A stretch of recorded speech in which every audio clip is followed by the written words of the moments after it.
In a small colonial-style house in a quiet residential neighborhood outside New York, Emma Harrison was absorbed in her design work, bathed in the afternoon sunlight. She worked as a freelance graphic designer, handling everything from small local businesses to major corporate clients. Today, she was putting the finishing touches on a new logo design for a local bakery. Looking at the warm design featuring wheat motifs on her computer screen, she nodded with satisfaction. The sound of the front door opening announced her husband Michael's arrival home. The financial analyst, dressed in his usual navy suit, entered the living room with a tired expression. Emma turned around and smiled at him. "Welcome home. How was your day?" Michael loosened his tie with a slightly complicated expression. "It was okay." "Oh, Emma, I have another business trip to Texas next week. It'll be about 3 days." Emma's hands paused for a moment. She had been concerned about Michael's increasing trips to Texas lately. "Again? You've been going to Texas a lot recently. Is there some big project going on?" "That's right. The coordination with the branch office there is complicated. Many things can't move forward without meeting in person," Michael answered vaguely, then placed his hand on Emma's shoulder. "Thanks for worrying about me. But it's work, so there's no choice." Emma placed her hand over her husband's. "I understand. But please take care of your health." On the weekend, the two visited Michael's mother, Dorothy Harrison, as they always did. Dorothy cherished Emma like her own daughter. Her house was located in a small town about an hour's drive from Manhattan, a warm home surrounded by a well-maintained garden. "Emma, can you show me your new designs?" Dorothy asked with sparkling eyes while preparing dinner. She always showed interest in Emma's work and genuinely supported her. Emma happily took out her tablet and showed Dorothy her latest work. "This is branding for a new organic cafe. I focused on simple design with a nature theme." "Wonderful. Your work always has such warmth, it makes me happy just looking at it," Dorothy praised Emma from her heart. "You are my real daughter. I'm truly happy that Michael married you." Emma's cheeks flushed. "Thank you, Mom. It makes me really happy to hear you say that." After dinner, Dorothy brought out an old photo album while making coffee. "Let me show you pictures of Michael when he was little. You'd be interested, wouldn't you, Emma?" While turning the pages of the album, Dorothy shared memories of her son's childhood. However, partway through, her expression clouded slightly. "This child has always been secretive. Sometimes I couldn't understand what he was thinking." Michael's face suddenly turned sour. "That's enough about old stories." He tried to close the album. "But I should tell Emma about." "I said that's enough." Michael's voice contained unusual irritation. Emma sensed the subtle tension flowing between mother and son. Dorothy said nothing more, but her eyes held an expression as if she wanted to say something. On the way home, as Emma and Dorothy were saying goodbye at the entrance, Dorothy suddenly grasped Emma's hand. "Emma, let's talk again soon, just the two of us. Next time, we'll have a proper conversation." The trembling of that hand and the anxious color in Dorothy's eyes made Emma feel uneasy. "Of course. Please call me anytime." Michael was silent in the car. Emma gazed at her husband's profile while thinking about the evening's events. Dorothy's words lingered in her mind. 3 days later, on Tuesday afternoon, when Emma finished a phone conference with a client, her cell phone rang. Dorothy's name appeared on the screen. "Hello, Mom," Emma greeted brightly. However, can you imagine making $10,000 a month just from YouTube, all from home? That's exactly what I did with Reddit Stories. No face, no voice. Check the link in the description if you're curious. However, Dorothy's voice on the other end was different from usual, tense. "Emma, thank you for your hard work. Is it okay to talk now?" "Of course. What's wrong?" "Actually, there's something I need to tell you tomorrow." "Something very important." Dorothy's voice was trembling. "I have a favor to ask." I want to meet without Michael knowing. There's something I want to discuss with just the two of us. Emma's heart began to race. This was the first time she had heard Dorothy speak in such a serious tone. Of course. But Mom, is something terrible happening? I can't talk about it over the phone. Could you meet me at 2 o'clock tomorrow afternoon at our usual cafe? That little cafe in the mall. Yes, I understand. But I'm really worried. If there's anything I can do. Emma, you're such a kind girl. Wait until tomorrow. And please, don't tell Michael about our conversation today. After hanging up, Emma was enveloped in deep anxiety. The urgency in Dorothy's voice, and her request to meet without her son knowing. A premonition that something terrible was about to happen gripped Emma's chest. That evening when Michael came home, Emma tried to act normal. However, during dinner, her mind was full of thoughts about her promise with Dorothy. Michael seemed tired and spoke less than usual. I'm busy preparing for next week's Texas trip, Michael said apologetically. Sorry, I haven't been home much lately. Don't worry about it. I understand your work is demanding, Emma smiled, but behind that smile, she somehow felt something was off about her husband's words. At 1:30 the next afternoon, Emma headed to the meeting place with Dorothy. The small cafe in the usual shopping mall was relatively quiet on a weekday afternoon. Emma sat in a corner seat and waited for Dorothy. Time passed, but she didn't appear. Even at 2:15, even at 2:30, there was no sign of Dorothy. Worried, Emma called Dorothy's cell phone. However, no matter how many times it rang, no one answered. Her anxiety grew, and Emma tried calling the house landline, but there was no response there either. Around 3 o'clock in the afternoon, Emma's cell phone rang. Michael's name appeared on the screen. Emma, this is terrible. Mom collapsed. Michael's voice was confused. She's being taken to the hospital by ambulance right now. Please come to Central Hospital immediately. Emma went pale. What happened? Why did she collapse? I don't know. The neighbor found her. She was unconscious, Michael's voice was shaking. Just hurry and come. Emma rushed to her car and headed for Central Hospital. Even while driving, Dorothy's phone call from yesterday wouldn't leave her mind. That urgent voice, the way she seemed to want to convey something important. Could it be related to today's events? When she arrived at the hospital, Michael was sitting in the waiting room with his head in his hands. When Emma rushed over, he looked up. His eyes were red and he was clearly distraught. Emma, thank goodness. I got an explanation from the doctor, but Mom's condition is serious. Soon, a middle-aged male doctor in a white coat appeared. Dr. Williams, according to his name tag, explained to Michael and Emma with a grave expression. Mr. Harrison, ma'am, let me explain your mother's condition. She lost consciousness due to acute symptoms and is currently being treated in the ICU, the doctor's voice was somber. As for the cause, we're still waiting for detailed test results. However, her condition doesn't allow for optimism. What do you mean you don't know the cause? Emma asked. We're conducting blood tests and various other tests, but the sudden onset makes it time-consuming to identify the cause.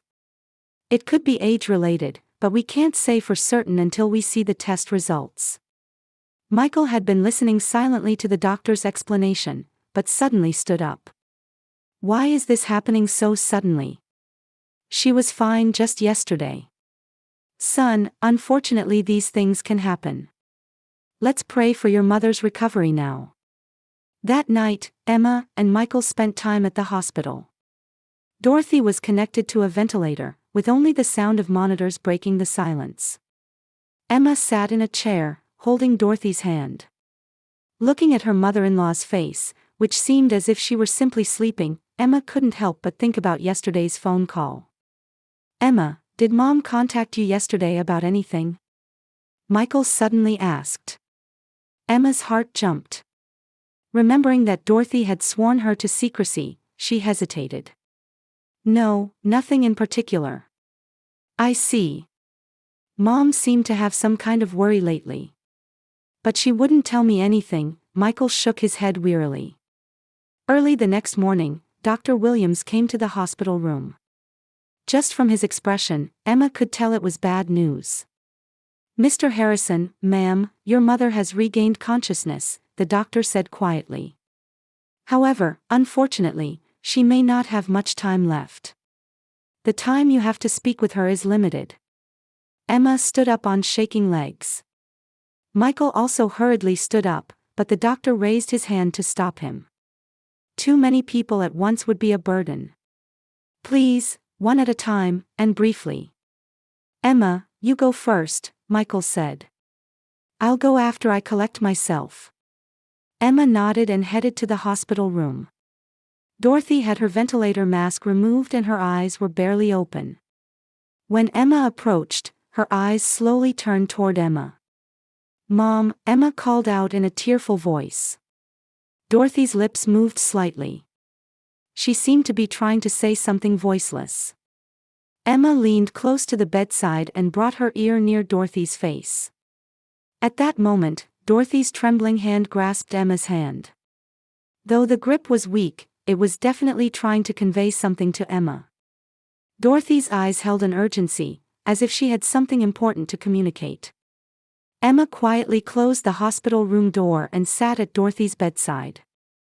In the low hum of ICU machines, a quiet moment began for just the two of them. Dorothy's face was pale, but her eyes still held a strong light of will. Mom, it's me, Emma, Emma said gently. Can you hear me? Dorothy's eyes slowly focused on Emma's face. Then, from her trembling lips, a faint voice escaped. Emma.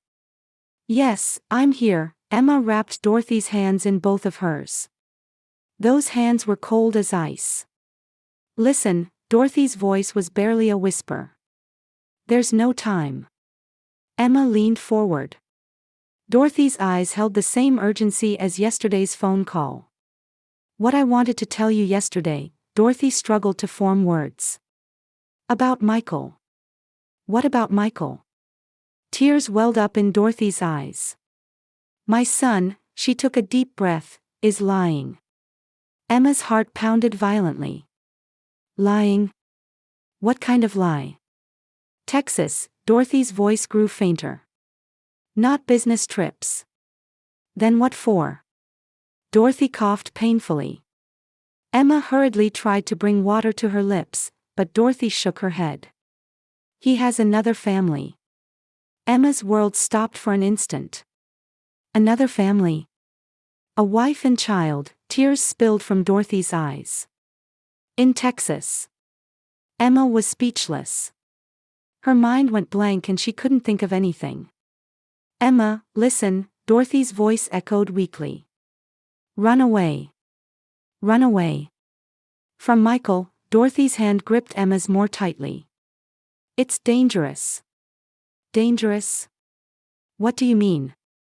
Dorothy reached under her pillow. Her trembling fingers were searching for something. Eventually, she pulled out a small smartphone. Take this, Dorothy desperately pressed the phone into Emma's hand. Look at it. Mom's cell phone. Everything's in there. Dorothy's breathing became labored. The evidence. Emma took the smartphone. The screen was cracked and it was an old model. But don't tell him, Dorothy's voice became intermittent. Keep it absolutely secret. Mom, tell me more. What is Michael? At that moment, the hospital room door burst open.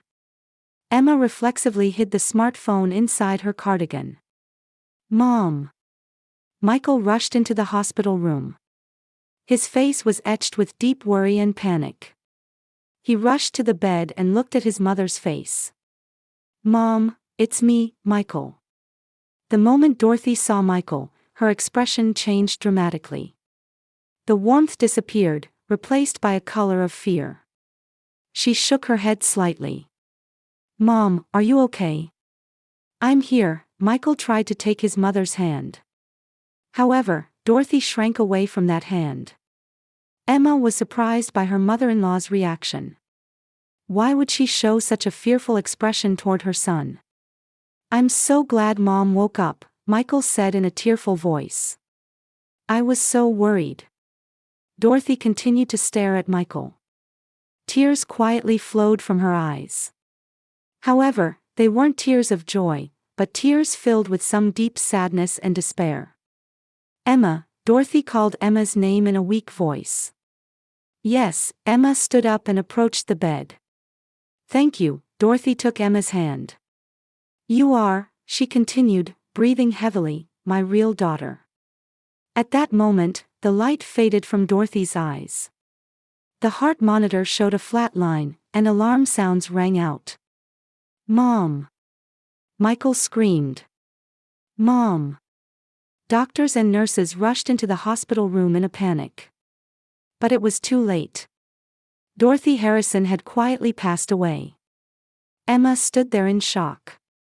The smartphone hidden inside her chest felt as if it were burning hot. Dorothy's last words echoed in her head. "Run away." From Michael. "It's dangerous." Michael was clinging to his mother's body and crying. Why now? Why so suddenly? After a while, when the doctors finished their procedures, silence returned to the hospital room. Michael sat in a chair, covering his face with both hands. Suddenly, Michael looked up and stared at Emma. In his eyes, along with sadness, some sharp light dwelled. "Emma, when you talked with Mom at the end, didn't she say anything?" Emma's heart began to race. "Nothing in particular." "Really?" Michael stood up and approached Emma. "How did Mom seem?" "She was very weak. But she was worried about you," Emma tried to answer calmly. Michael's eyes looked Emma up and down as if licking her entire body. "Wasn't she given anything? A letter, or a memo?" "Nothing," Emma shook her head. However, Michael's questioning continued. "Show me your pockets." "What?" "Mom might have been hiding something." "Emma, let me check inside your pockets and bag." Michael reached for Emma's handbag. Emma hurriedly clutched her bag. "Michael, what are you doing?" "Mom just passed away." "That's exactly why." Michael's voice became rough. "I want to know what Mom was thinking at the end." He tried to reach for Emma's cardigan pocket. Emma reflexively pulled away. "Michael, stop it." "What are you hiding, Emma?" Michael's eyes became menacing. "You got something from Mom, didn't you?" At that moment, a nurse entered the hospital room. "Family members, thank you for your patience. We need to discuss some procedures with you." Michael clicked his tongue and moved away from Emma. "We'll talk later, Emma." Emma nodded, but her mind was on something else. What was in Dorothy's smartphone? And why was Michael so desperately trying to find something? When she was alone in the hospital corridor, Emma took out the hidden smartphone. The screen was cracked, but it looked like it might turn on. Emma took a deep breath. She couldn't forget Dorothy's last words. "Run away." From Michael. Emma had no idea what was going to happen next. However, there was one thing she knew for certain. This smartphone that Dorothy had risked her life to give her surely contained important truths. Dorothy's funeral was held at the church in the small town. Many people who loved her attended and shared warm memories. Emma wore a black dress and sat quietly next to Michael. However, her heart was complicated. Dorothy's smartphone hidden deep in her chest felt like a secret burden. During the funeral, Emma observed Michael. He seemed to be grieving, but there was something unsettling about the expressions he occasionally showed. Especially when attendees spoke about memories with his mother, Emma didn't miss the subtle irritation that crossed Michael's face. "Dorothy was worried about her son until the end," one of the attendees said. "But she seemed truly relieved that you had a happy marriage." Michael nodded appropriately, but his eyes stared into space. Emma felt her chest tighten as she remembered Dorothy's last words.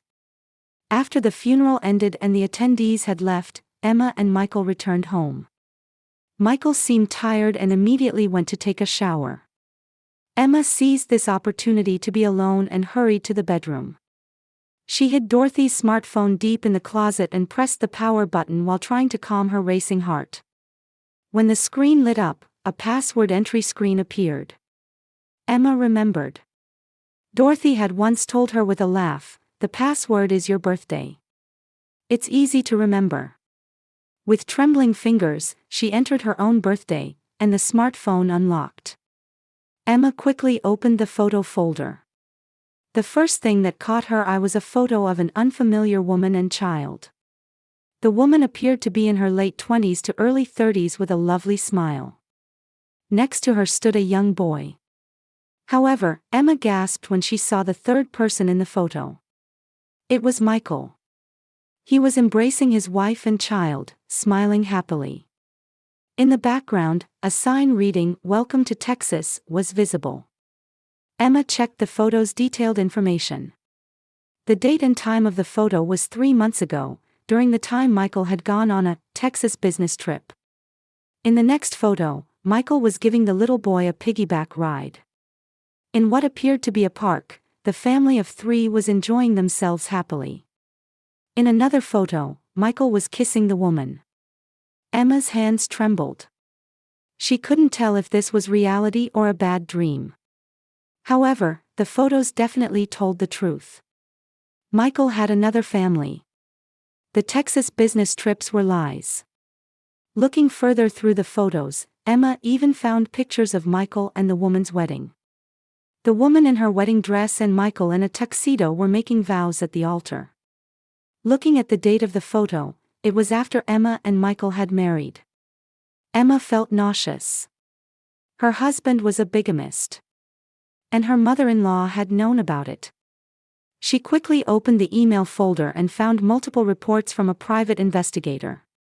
The subject line read, "Michael Harrison Investigation Report." Opening the latest email, detailed investigation results were recorded. Michael had been married to a woman named Jessica Miller for 2 years and had a 1-year-old son. They had established a home in the Dallas suburbs of Texas. And to maintain 2 households, he had accumulated massive debts. Scrolling further, Emma found information that made her heart freeze. The subject has taken out a $5 million life insurance policy on Emma Harrison. The beneficiary is himself. Also, he recently increased the insurance amount. Furthermore, we have confirmed that the subject has multiple internet search histories regarding his wife Emma's accidental death. Emma's hands shook so badly she almost dropped the smartphone. Michael was planning her death. For the insurance money. Frantically reading through other emails, she found notes that Dorothy herself had written. "I love my son. But I must protect Emma. Michael has lost his way. What can I do? Should I consult the police? But that would end my son's life. I don't know what to do." And in the last note, written in trembling letters. "Michael suspects me. I saw him searching my room. Maybe I'm in danger too. But I must protect Emma. She's my real daughter." Emma couldn't stop crying. She could painfully understand how much Dorothy had suffered, torn between her love for her son and her desire to protect Emma. Looking further through the emails, Emma even found an audio file of the last conversation Dorothy had with Michael. It was from the night before Dorothy collapsed. Emma hesitantly pressed the play button. "Mom, what are you investigating?" Michael's voice was filled with anger. "Michael, I'm just worried." Dorothy's voice was trembling. "Did you say something unnecessary to Emma?" "Son, you're making a mistake. Emma is a good girl. You mustn't hurt her. Don't interfere with my business. There are circumstances you don't know about. About Jessica and the child. Or about the insurance." There was silence on the other end of the phone. Then Michael's voice became low and took on a dangerous tone. "Mom, you'd better not pry too much." "Michael, are you threatening me?" "Your own mother." "It's not a threat. It's advice." The recording ended there. Emma was stunned. Michael had been threatening his mother. And the next day, Dorothy collapsed. Was this a coincidence? The shower sounds stopped. Michael would be coming out soon. Emma quickly turned off the smartphone and hid it deep in the closet. Then she sat on the bed and acted as if nothing had happened. Michael entered the bedroom wearing a bathrobe. He looked at Emma with a tired expression. "Today was difficult. But Mom will be able to rest peacefully now." Emma nodded, but she couldn't look directly at her husband's face.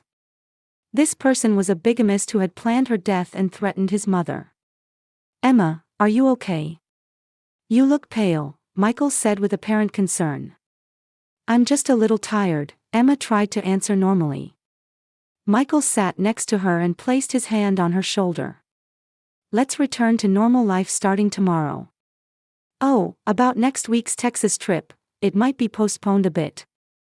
A chill ran down Emma's spine. The Texas business trip. That meant returning to his other wife. "I see," Emma answered briefly. "Emma, are you really okay?" A faint suspicion mixed into Michael's voice. "Are you shocked about Mom's situation?" "Mom passed away so suddenly, it still doesn't feel real." Michael stared intently at her face. In his eyes was a coldness she had never seen before. "Emma, if you heard anything from Mom, I want you to tell me." "I didn't hear anything." "Really?" Michael's hand gripped Emma's shoulder tightly. "Didn't Mom say something at the end?" Emma desperately tried to remain calm. "She just said to call Michael." Michael stared at Emma for a while, but eventually released his hand. "I see. If you're tired, let's get some rest." That night, Emma couldn't sleep at all. Listening to Michael's breathing as he slept beside her, she realized how dangerous her situation was. Tomorrow, no, she needed to take action right now. She couldn't waste the evidence that Dorothy had risked her life to give her. Emma made up her mind. When morning came, she would contact the police. She would tell them everything and have them investigate the truth about Dorothy's death too. Michael's breathing stopped for an instant. Emma held her breath. However, he fell back into deep sleep. Emma breathed a sigh of relief while staring at the ceiling. With the dawn, Emma firmed her resolve. While Michael was still sleeping, she quietly left the house and headed to the nearby police station.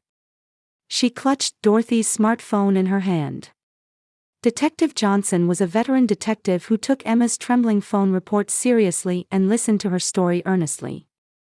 The evidence photos saved on the smartphone, the private investigator's reports, and most decisively, the recording of Dorothy and Michael's last phone call. "This is a serious case," Detective Johnson frowned. "We'll immediately reinvestigate the cause of Dorothy Harrison's death. And we must ensure your safety as well." 2 days later, the autopsy results came in. A lethal amount of digitalis was detected in Dorothy's body. It was a component used as heart medication, but with excessive intake, it was definitely a poison that would cause death. When they examined the hospital's security cameras, they found footage of Michael sneaking into his mother's hospital room the night before Dorothy collapsed. Michael was arrested at his workplace. At first he denied everything, but when confronted with the evidence, he finally confessed. The debt from maintaining 2 households had snowballed, and Emma's life insurance money was the only solution he could think of. And when his mother learned of this plan and tried to tell Emma the truth, he poisoned her to silence her. "Mom should have loved me, so why did she interfere?" Michael reportedly muttered during interrogation. Until the end, he didn't understand the gravity of his crimes. A week later, Emma visited Texas. It was to meet Jessica Miller face to face for the first time. The 28-year-old woman, like Emma, was a victim who had been deceived by Michael. "I thought something was strange too," Jessica said while holding her 1-year-old son. "But I never imagined he had another wife." The two women shared their experiences with each other and realized how they had both been manipulated by Michael's cunning lies. However, rather than hatred, a sense of solidarity as fellow victims emerged. 3 months later, Emma left New York and moved to San Diego, California on the West Coast. She decided to make a fresh start as a freelance designer in a new environment. Using the inheritance from Dorothy as seed money, she established a women's organization called Dorothy's House to support victims of domestic violence and fraud. Through her support work, Emma met many women. All had been betrayed and hurt by someone they trusted in some way. However, they also possessed strength and courage. Emma realized that true family wasn't about blood relations, but about bonds of mutual support during difficult times. Michael received a life sentence for first-degree murder. No one visited him in prison. He faced lonely days, having lost 2 families and bearing the sin of matricide. Emma sent Michael a letter just once. "Dorothy loved you until the end." Though she suffered between her love for her son and justice, she ultimately made the right choice. "I pray that someday you will understand the depth of that love." No reply came. A year later in spring, Emma was planting white roses that her mother-in-law had loved in the garden of Dorothy's house. The warm wind blowing from the Pacific Ocean caressed her cheek, seeming to carry hope for a new life. "Thank you, Mom," Emma whispered softly. "With the courage you taught me, I can help someone else today too." The white rose bud swayed in the wind as if responding.